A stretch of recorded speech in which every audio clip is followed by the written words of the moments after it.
You're listening to The Power Project. I'm your host, Brandy Voth, and it's my goal to inspire and empower you each week to go out and live purpose-filled lives and own your God-given power.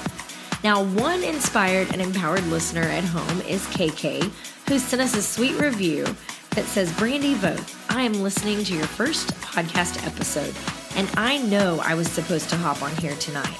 There is a body part that I absolutely hate that you mentioned, but God has shown me that's the way to my breakthrough. I'm starting a podcast and have overcome so much in life. She's talking about episode number 1 called God Gave Me a Voice, where we discuss talents that you possess uniquely that you may not even know that you possess. So if you haven't listened to that yet, circle back around, listen to that. And if you haven't written a review, pause this episode right now, go write a review, and then come back in where we can jump right in. Welcome back to The Power Project. I have got a treat for you guys today. And one of my absolute favorite parts of this podcast is getting to meet people via social media that I otherwise would have never known. There's a buzzword right now, and it's community. You know, you're hearing a lot of people say, build your community, find your tribe, love them hard. And I challenge you to keep an open mind with that community and that tribe. Maybe someone that is across the world, across the country, maybe someone you would have never met otherwise. But I can tell you, when God brings people into my life, it's not an accident. And so I have a guest today that is just one of those intentionally placed people along this journey. So everybody say hi to Les Cross. I'm doing good. How are you, Brandy? I'm doing great. I'm actually fired up. We've had just an amazing 30 minutes of conversation here before we got started. And I was like, we got to hit record because we are missing truth nuggets right now. Right? Well, this is good stuff. Yeah. So I'm going to give everybody a background here. For those of you who know that I'm a fan of Rachel Hollis's, and then I'm in a Facebook group that Rachel's put together for her quote tribe. So Les made a post on Saturday, and there's a lot of people in this group. I don't even know how many thousands of people in this group. So there's a lot of posts, and I certainly don't read them all. But Saturday afternoon, I was sitting down and decided I would scroll for a bit. And I came across Les's post, and it struck me. It hit me so hard. And it was one of those posts that made me immediately reach out to a stranger on the internet. And I said, hey, I need to talk with you because the girls that I work with, that I mentor, they need to hear your story. And I think your story needs to be out for the world to hear. And I have a podcast and I want to interview you. Yeah, that was about how it went. And it was so funny too, because, you said that you were going to send me a message on Facebook, and I was like, do it, girl. And then you did. And I read that you're like, I have this podcast and I would love to interview you. And I think my jaw dropped. And my fiance was talking to me at the time. And so I totally tuned him out, and I just looked at it and I was like, okay. I was honored, and I still am, to be here today. Like I said, you told me, I think in that conversation, there was something, we went back and forth for a long time messaging, chatting, and you mentioned that you said something along the lines of, I don't know if this sounds weird, but I think that God meant for us to build a relationship together and kind of work together, do something together. And I told you, I responded, I said, there are no accidents in the people that are placed along this journey, 100%. I know that for a fact. And so as we were sitting here talking, we find out that your name's Leslie Renee, which happens to be my mother's. Which is so crazy. It's nuts. Not really. Yeah. It's crazy, but not. I was like, stop. Are you kidding me? Are you serious right now? This is a God thing. So do you want to tell a little about the post that you wrote? Just a little background of what struck me and what kind of had me reach out and want to chat with you? Yeah. So I did it in the Rachel Hollis group, and I just kind of gave a little blurb. Honestly, that was a long post, and that was the shortest synopsis on my story that I've ever given. And I was like, I'm going to use this a lot more now. It's a lot shorter. So I was in and out of foster homes or homeless for the first 5 years of my life. I was 5 years old when my biological mother left me on a doorstep in Oklahoma, which, if anybody knows anything about the Midwest, thunder and lightning storms are super scary down there, like crazy scary. And I was left on the doorstep all night in a thunder and lightning storm. A mailman found me, and I went back into foster care. And then my maternal grandfather and step grandmother found me and took me back to California. Definitely the better life I was living, except for he drank a lot. He was an alcoholic, and she was 20 years younger than him. She wasn't ready for a kid, especially with a kid that was, had as much trauma that I did at that point. And I never really got out from under the shadow of my biological mom. Like, I don't think that they ever saw me as less. They saw me as her. So that was difficult. And then I ended up being on the streets again after I graduated high school. And another family came by and found me next to a dumpster.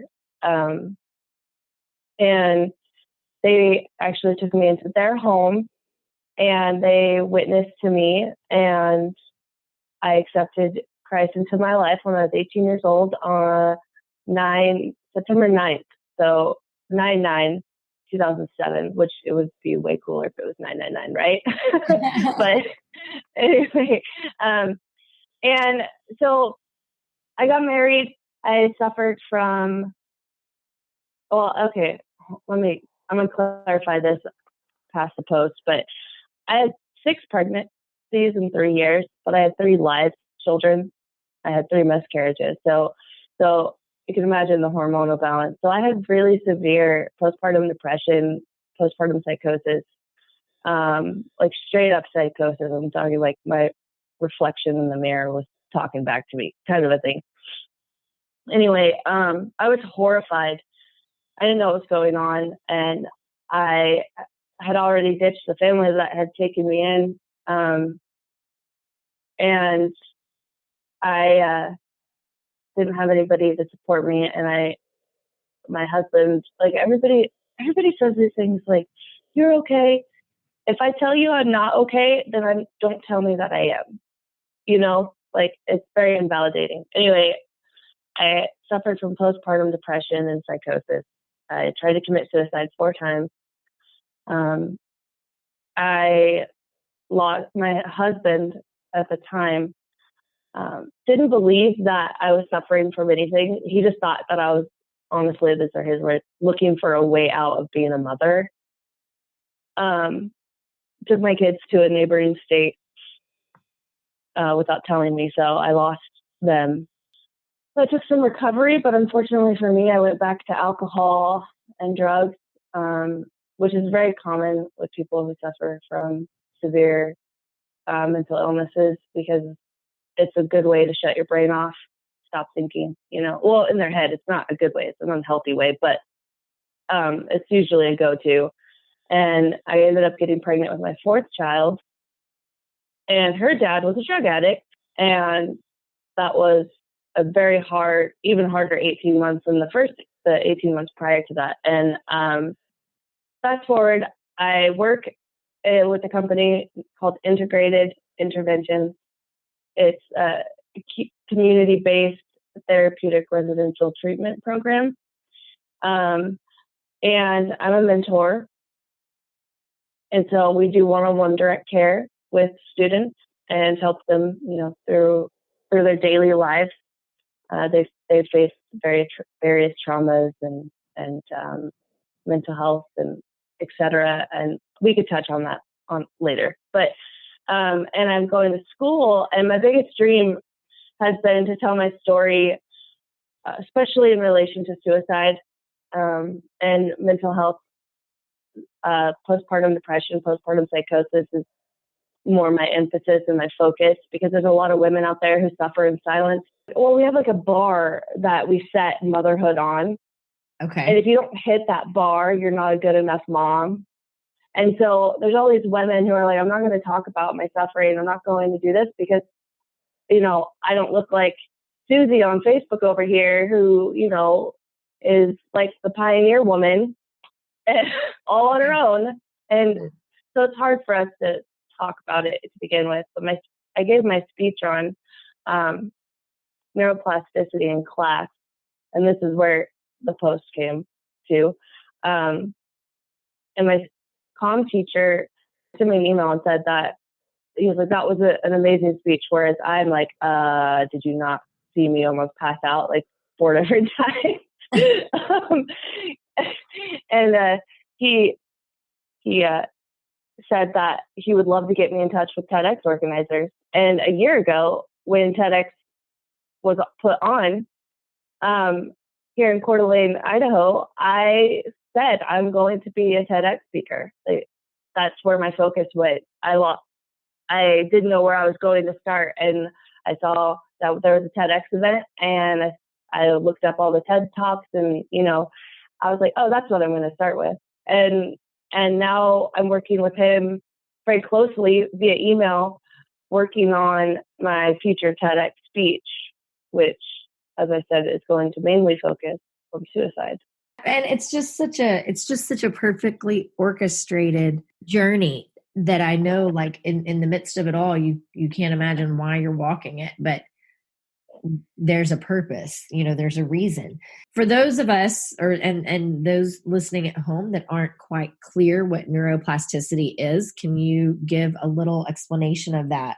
So I'm going to give the easiest explanation ever given. It's literally rewiring your brain. It's a lesser known theory, but you can, if you have a stroke and say you can't talk or you can't walk, there is hope, because through therapies, and it's hard work. It is very hard to do, but it is possible to just reroute your brain to a different area so that you can walk and talk. And I'm the perfect example of that, since I have 100% left frontal lobe damage, come to find out, and it's been since birth. So somehow I am a fully functioning adult. Yeah. And that's what neuroplasticity is. And it's really used in behavioral health also through behavioral therapies. That's where, with using DBT and CBT, which for those of you at home that don't know what those are, it's, dialectical behavioral therapy, or another one is cognitive behavioral therapy. And basically, those are kind of similar to the idea of neuroplasticity, because the DBT and CBT, those who suffer from severe panic attacks, suicidal ideation, various personality disorders, bipolar, and the list goes on, can learn basically new behaviors. And by doing that, it's the same thing as neuroplasticity. It's just rewiring your brain to be and act differently. Yeah. So, or to be able to do things in a different way. So, we do it a lot with our children too. As we're raising our children, we're literally just wiring their brains. And if they have a bad behavior and we curve that, we've literally just applied neuroplasticity. And what do you think what was the catalyst after your fourth child? What was the catalyst? I realized that you have literally rewired your brain. But what was that one key factor? What was the catalyst that made you stand up and say, I'm not going to stay in this cycle, and I'm not going to keep going back to the same type of people and the same um, uh, challenges, the same vices? What was that one catalyst that made you decide to stand up and take the action, to put the work in, to make the change? My daughter Adelaide, my fourth child. I was, oh man, I had this panic attack, and it was crippling. I was stuck in my bed, looking up at the ceiling. I was paralyzed. Like, I could not move. And I was having this anxiety, panic ridden, and it was the worst thing because I couldn't move. You know, like, you're literally stuck there, and with panic and anxiety, like, you, all of your worst fears are literally happening in your head. And she started crying in the other room, and I couldn't get up to go get her. And she was probably like, no, maybe like 4 or 5 months old. She was still pretty tiny. And it was time for her to wake up for her nap. And, you know, babies sometimes will cry to let you know that they're, hey, I'm awake, come get me now. And I couldn't move. And I was just like, you know, God, I'm done with this. Like, I'm so tired of this. Like, I'm so tired of having all of this pain, all of this, even poor me stuff. I felt so sorry for myself. I was like, I'm a victim, and you know, God, like, I'm so tired of being a slave to my anxiety, to my pain, to my depression, to myself, honestly. And I was just like, you know, if you could just take me out of it, I won't ever come back to it. And it was took all my energy just to get all of those words out of my mouth, because I was like physically saying them out loud in my room. And I decided, for some reason, I just went on Google to look up like how to spiritually get over anxiety, panic disorders, and I was able to at least have that much movement, but still I couldn't even like get myself out of bed. And I read this quote, and it's 2 Timothy 1:7. And forgive me if I misquote it, but it's, for God did not give you the spirit of timidity, but of power, love, and discipline. Yep. And that was it. It was May 10th, a couple years ago. And I got up that evening, and I grabbed my daughter, and I knew that I was free, and I was not ever going to let myself ever do the things that I had done before, because I was done. And I had made a promise really truly to myself about, I'm not going to be friends with these people anymore. I'm not going to drink because I want to get drunk. I'm not going to do drugs because drugs ruined my life. Drugs took my fourth child dad away from her. You know, I'm not going to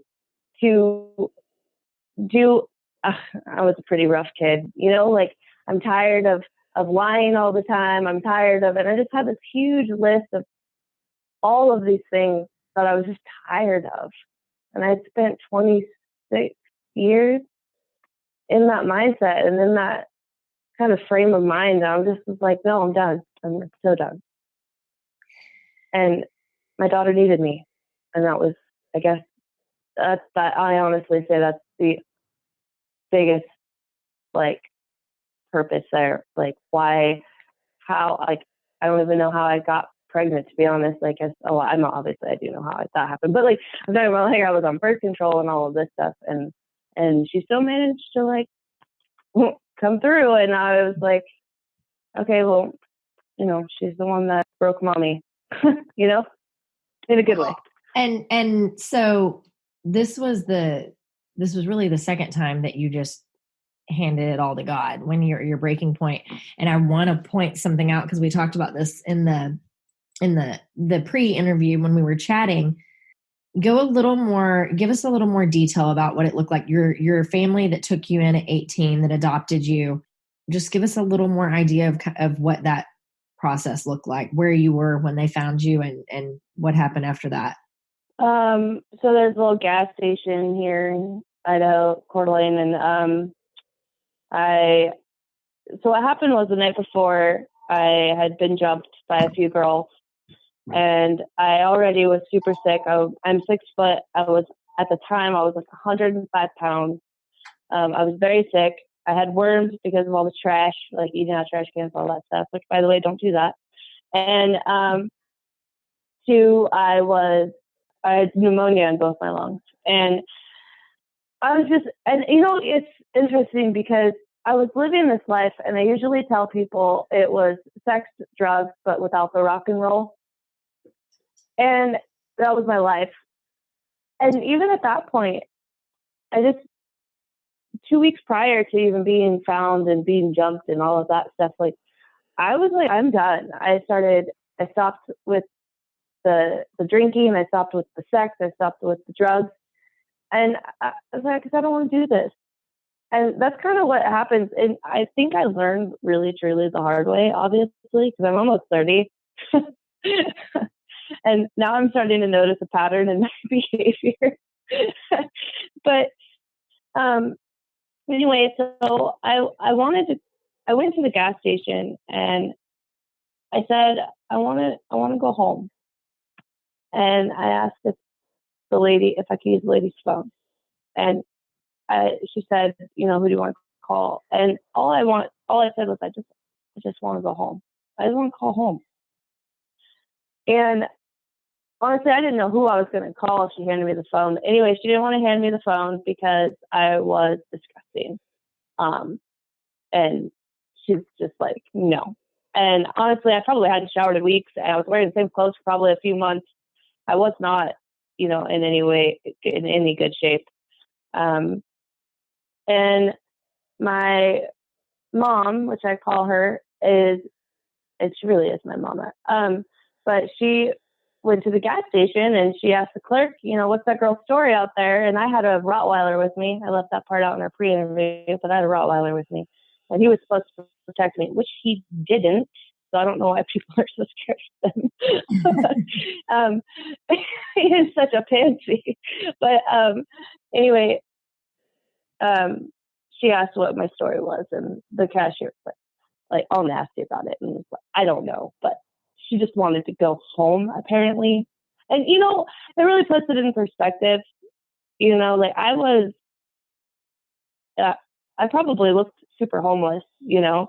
And if you think about how majority of people look at the homeless, it's usually with judgment and disgust. Mm-hmm. And even then, it still kind of hits my heart when I hear somebody like, get a job. And it's like, yeah, okay, you might be accurate. There's majority of them are actually capable of having jobs. But then there's also that handful that, instead of saying get a job, why don't you say, can I help you get a job? Oh. Or do you want to work? This episode is brought to you by Brandy Voth Beauty. Have you tried the #1 skincare brand in all of North America? Well, if not, today is your day. Head over to the-powerproject.com, click on Powerful Beauty, and take a 30-second skincare consultation to see what products are recommended for your skin concerns. Email yourself those results, and then I will personally mail you a thank you gift for your time. That's thepowerproject.com, Powerful Beauty. But anyway, so they took me home, gave me some medicine, and I slept for like 2 days, and I woke up and they bought me clothes, and eventually they just were like, yeah, we're just going to take you in. The original plan was to get me back into contact with my grandparents, because I was kind of a crappy teenager, and they helped me see the ways of that. But they witnessed to me, and I distinctly remember that I got this long sleeve green Hurley shirt This is a really cool story, by the way. Let me just toot my horn, but it is. And they're talking to me, and I was like, I self-proclaimed atheist at the time. Like, to me, in my mind, the way my life had been, it's like, if God was real, he never would have let this happen to me. Right. So anyway, they were talking, he loves you, and God or Jesus died for your sins, and they've really said it a lot more eloquently than I'm saying it right now, but that was like 11 years ago. Anyway, my dad was like, and he's like, they called me Lely, and they're like, you just need to know that he believes in you, and he'll show you that he believes in you. And as those words are coming out of his mouth, I'm checking the size of the size on the tag of this green Hurley shirt, and the tag said, "I believe in you." Oh my gosh! So I threw the shirt and screamed, because like, here I am with these like freaking weird Christian people like wanting to like sell me Jesus and telling me he's going to show me a sign, and I'm thinking blah blah blah, and then I see it says, the text said, "I believed in you," just as he was saying it. And that was my God shirt for so many years. I kept it for a very long time until I could no longer keep that shirt. That is an awesome story. Yeah, it's a pretty cool story. I like to share it, and I used to share it with my Sunday school class, and it was really cool because I shared it with them, and then my Sunday students, like, look, they're so big now, but they used to like run up to me and be like, Lally, look, I have my God shirt on, and it was a Hurley shirt, which is so funny. Oh. Yeah, and anyway, so that was a cool story. So they witnessed me, and honestly, I can say this now. I didn't really like. I accepted Jesus as my savior, but I didn't accept the fact that there were some things that I still wanted to do, and I was going to do them no matter what. I think that's human nature with everyone. I think that we all struggle every single day with the fact that we have Jesus in our heart, and we have a relationship, but we still struggle with the things we want to do and the temptations. But I love the fact that your family's last name is Cross, and you literally, they found you emaciated next to a dumpster, witnessed you, shared Jesus with you, and that is where you accepted Jesus into your heart. Like, you can't make this stuff up. No. Trust me, if I could, it would be a lot more glamorous. Yeah, I know. I love it. And so I love the fact, I do definitely want to talk about your platform and what you're really wanting to, you have this incredible story, and you have so many various platforms that you could speak to, but I know that you're very passionate about bringing awareness to mental health and suicide prevention, and maybe just tell me a little about why you're so passionate about that, and what's in your heart. So it's a painful road to go down and to be on. I know that my story isn't as bad as others, et cetera, et cetera. I do want to preface, though, you're going to hear me say fighter, not survivor. I don't like saying that I'm a survivor. People tell me that, and I don't like to say it, because to me, surviving comes with guilt if you're the only one, and two, barely making it out. And I fought my way out. Like, I fought hard to get out and away from who I used to be, from my past. Like, and not to like run away from it, but I literally, if you can imagine, like a boxing match with every negative thing in my life that's ever happened. Like, I fought it. I was not going to let it control me anymore. So I will say that I'm a fighter, just so you know. I love that. Love it. Yeah, I don't like that term survivor, but anyway, I I had a lot of stuff, obviously lots of trauma in my past. Maybe some of it could have been fabricated by my biological mom. She wasn't necessarily, a good resource, but, no matter what, it was my truth, and that was a lot of trauma, a lot of pain. Being abandoned obviously leaves you with a lot of insecurities and fears and dependency, which is really interesting to think of that way. But and so I never dealt with it, but it hurt. Every negative comment ever given to me hurt.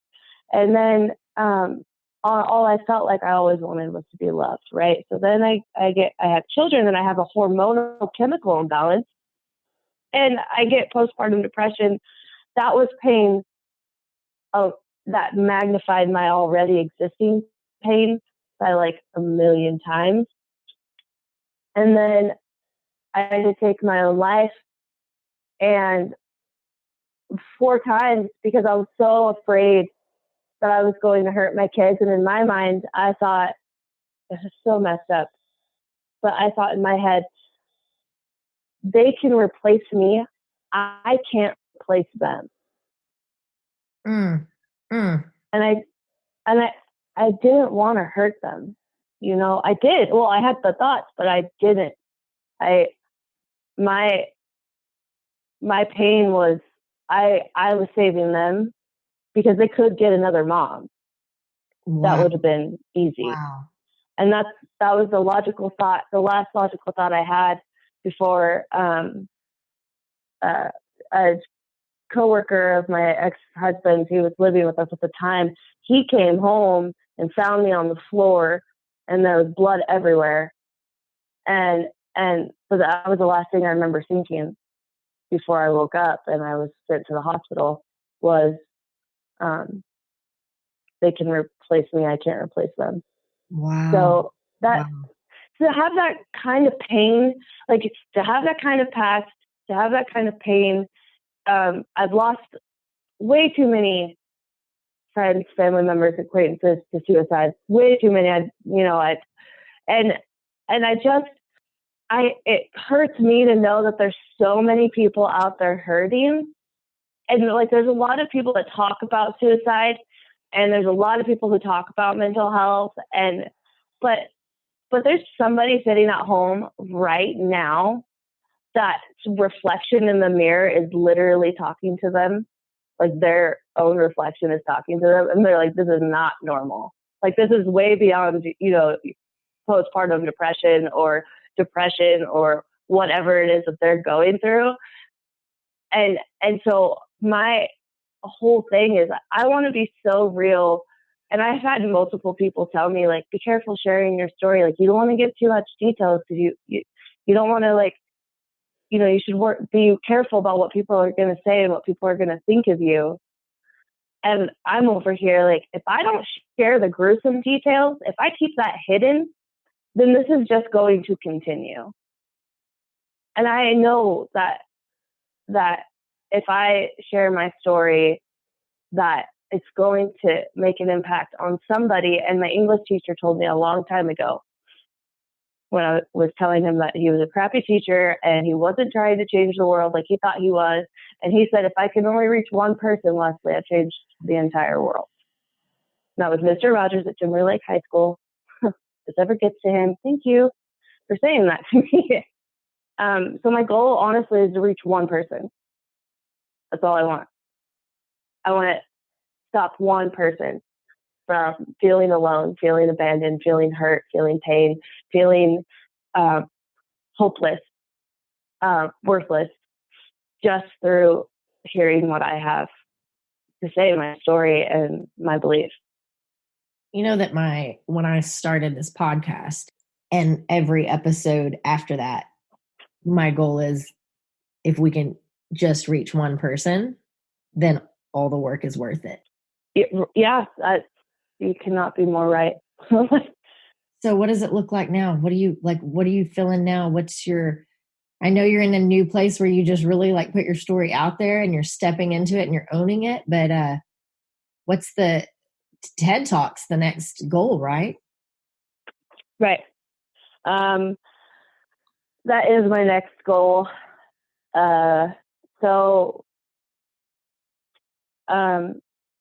It's a lot of it's going to be on my story, obviously. But there's a huge rise. Last year, we had 169 children commit suicide from 10 to 15. And I was going over statistics because, obviously in any good speech, you have to back things up. But I didn't realize, I am very passionate about suicide, and I know that it's on the rise, but I didn't realize that it almost triples homicides every year now. It's the 10th leading cause of death, the second leading cause of death in people from 10 to 34, and the fourth leading cause of death from 34 to 54. And I'm just like, what?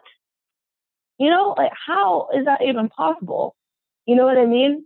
And I broke down the daily amount of what that would look like if there's 44,000 suicides in a year. What that would look like daily, that's 129 per day. And 1.4 million people last year attempted. So there's people out there attempting, and those attempts, they're usually followed by another one. And I am lucky enough to have failed at it. And to give you probably one of my best lines that's going to be in my TED Talk is, when I realized I couldn't figure out how to die, I figured I might as well figure out how to live. Oh my gosh. Yeah. I tried 4 times and I couldn't do it. And honestly, in my head, I think it was the third time in my head, I was like, God, I can't even do this right. Wow. I can't even die right. But then, after the 4th attempt and my daughter, I was just like, I might as well figure out how to live, because obviously this isn't going to work. And I'm one of the lucky few. Most of those suicides also, I think it was 54%, don't even seek help. And sometimes they don't even have the medical access to it. So there's so much that's going to go into this TEDx speech. I have between 15 and 18 minutes. There's so much content that is in there, and statistics and information. But it's so, even for me who was writing it and doing the research for it, it's so empowering. You know what I mean? It's like the gasoline on my fire every time I go back to writing on it, because I'm just going to talk about what it's like to walk in the shoes of somebody who feels like their life is worthless. Actually, to them, they know their life is worthless. And then what it's like to come out of it. And then what we can do to notice and recognize somebody's pain and suffering that they may not be talking about. And in the end, I'm going to talk about what it's like afterwards. What talking about it does for those who are in that area of the, I guess in that mindset, I should say. And I'm going just to share how to get past it and how to talk about it. I think you're doing an amazing job at it. And I'm so grateful to have met you. And I'm so honored for you to share your story with me. And I'm championing your campaign. I'm behind you. You have my support. I've experienced the effects of suicide. I've experienced the ripple effects, the collateral damage, what it looks like from the other side. But I haven't had someone speak to it in the way that you have today. And I think that is going to make your TED Talk super impactful. And my prayer is that it reaches the one heart that it needs to reach, but that it continues to live on and reach many, many, many hearts and inspire the conversation. So Thank you. Thank you. Everybody who has told me, I will tell you that a lot of people have told me to not say any, like not share it in the realistic way that I can and I should, or that I want to, because I'm also one of those people. My kids aren't allowed to say can't in my house. Like, I would much rather them say the F word than can't. Especially I can't. So when somebody says, Les, you can't do that because of this, I'm like, whoa, hold the phone. No, watch me. Because I can. Because the reality is you don't know, you can try and sympathize or empathize with somebody as much as you possibly can. If you have never like experienced like depression to like a serious degree, because we all have depression here and there. We all have anxiety. They're all, emotional responses that we have as humans. But if you have truly never been there and you do care and you don't want somebody to do that, or you want to be a part of it, then I will give you a visual image and walk in the shoes of somebody who did, or who wants to, or tried to. And that's my point in my story. That's what I want. I want somebody to literally be able to picture themselves standing in front of my bathroom mirror, not remembering where she got the knife or the razor blade, or remember breaking the glass. There's, it's almost kind of like a real life, like virtual reality, like kind of image I want to pretty much burn into people's brains. Like, if you don't know, I will tell you, and anybody could visualize some sort of detail like that, Yeah, I think you're painting a great picture of it. And I think that when the book comes out, when the speech comes out, when all of the details come out, keep me posted, and I will keep our listeners posted. In the meantime, is there anywhere that they can stay in touch with you or reach out to you if they have questions, or just if they want to be inspired by your story? Yes. I am on Instagram. Excuse me. It is _cross. And then I also have a Facebook, Les Cross. Awesome. And then I've been working on a blog.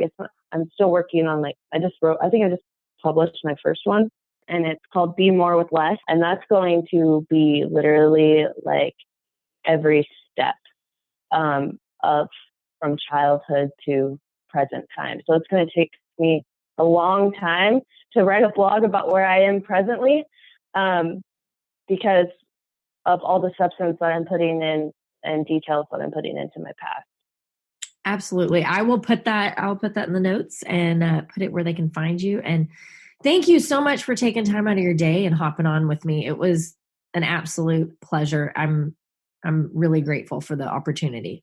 Thank you so much. I am honored, and I super appreciate it. And I hope that we can talk again soon. And I am looking forward to the day where I see you in person. Right. How fun is it that I get to meet new people from all over the world and get to know them better via this platform? I love it, and I certainly hope that you guys enjoy it. If you liked what you heard today and you want to hear more of this, please do us a favor. Go write a review, share it on social media, tell all of your friends, and then that way we can keep bringing you new guests and new stories each week that inspire and empower you. And as always, you guys, I can't wait to chat with you next week. But until then, go out and live your best purpose-filled lives.